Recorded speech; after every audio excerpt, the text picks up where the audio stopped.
আজ নিয়ে চলে এসেছি আশাপূর্ণা দেবীর লেখা জ্ঞানচক্ষু গল্পের গুরুত্বপূর্ণ প্রশ্ন উত্তর। প্রিয় ছাত্রছাত্রীরা, তোমরা প্রশ্ন উত্তরগুলি নিজেদের খাতায় লিখে নাও। চলো আমরা দেখে নিই।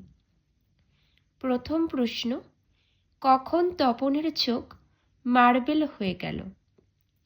কি তোমাদের মনে পড়ছে উত্তরটা? দেখো, তপন যখন শুনল তার নতুন মেসোমশাই একজন লেখক, তখন তপনের চোখ মার্বেল হয়ে গেল বা হয়ে যায়। পরবর্তী দেখে নাও।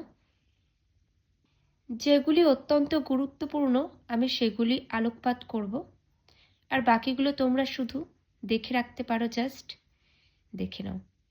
এ বিষয়ে সন্দেহ ছিল তপনের। কোন বিষয়ে তপনের সন্দেহ ছিল দেখে নাও।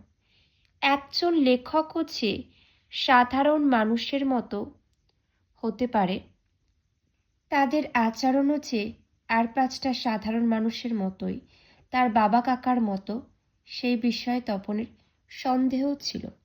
নেক্সট, কাকে দেখে তপনের জ্ঞান চক্ষু খুলে গেল? দেখো, আশাপূর্ণা দেবী রচিত জ্ঞানচক্ষু গল্পে ছোট মেসোমশাইকে দেখে তপনের জ্ঞানচক্ষু খুলে গেল। তপনের ছোট মেসোমশাইকে দেখে তপনের জ্ঞানচক্ষু খুলে গেল। নেক্সট, পরবর্তী দেখে নাও। তপনের লেখক হতে বাধা নেই। কেন আর বাধা নেই? দেখো, নতুন মেসোকে দেখে তপন বুঝতে পারল তিনি আর পাঁচজন মানুষের মতনই সাধারণ, আকাশ থেকে পড়া কোনো জীব নন। তাই তার নিজেরও লেখক হতে আর কোনো বাধা নেই। পরবর্তী প্রশ্ন, তপনের নতুন মেসো কোন পেশার সঙ্গে যুক্ত ছিলেন? আশাপূর্ণা দেবী রচিত জ্ঞানচক্ষু গল্পের প্রধান চরিত্র তপনের নতুন মেসো পেশায় ছিলেন একজন অধ্যাপক।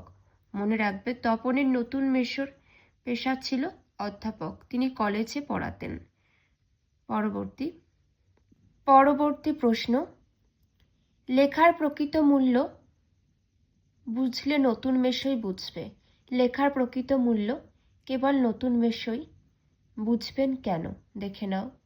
তপনের নতুন মেসো একজন নামকরা লেখক, তাই লেখক মানুষ হিসাবে তিনি তপনের লেখার প্রকৃত মূল্য বুঝবেন।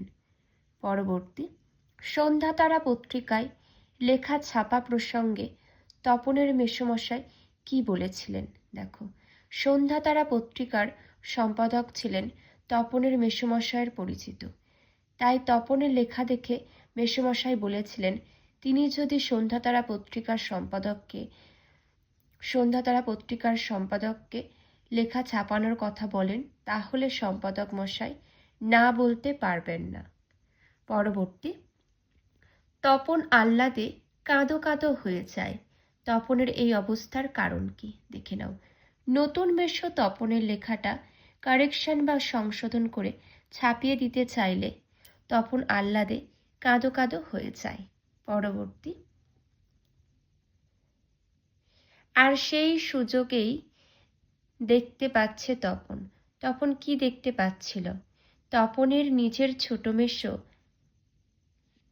একজন লেখক হওয়ায় সে দেখতে পাচ্ছিল লেখক মানে আকাশ থেকে পড়া কোনো জীব নন, তিনিও তপনদের মতোই সাধারণ মানুষ।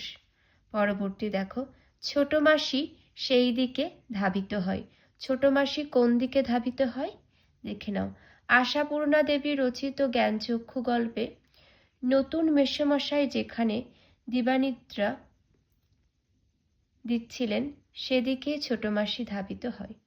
পরবর্তী, বিকেলে চায়ের টেবিলে ওঠে কথাটা। চায়ের টেবিলে কোন কথা ওঠে? তপনের গল্প লেখার মেসোমশাইয়ের তা ছাপিয়ে দেওয়ার প্রতিশ্রুতির কথাই চায়ের টেবিলে ওঠে। নেক্সট, তপন অবশ্য মাসির এই হইচইতে মনে মনে পুলকিত হয়। তপনের এই পুলকের কারণ কি? তপনের মাসি তপনের লেখা নিয়ে মেসোমশাইয়ের কাছে গিয়ে হইচই করলে সে এই ভেবে পুলকিত হয় যে তার লেখার মূল্য একমাত্র লেখক মেসোমশাইয়ের পক্ষে বোঝা সম্ভব। যেগুলো আলোচনা করলাম গুরুত্বপূর্ণ খুবই, সকলে ভালো করে এগুলো বাড়িতে দেখবে। এখানেই শেষ করছি।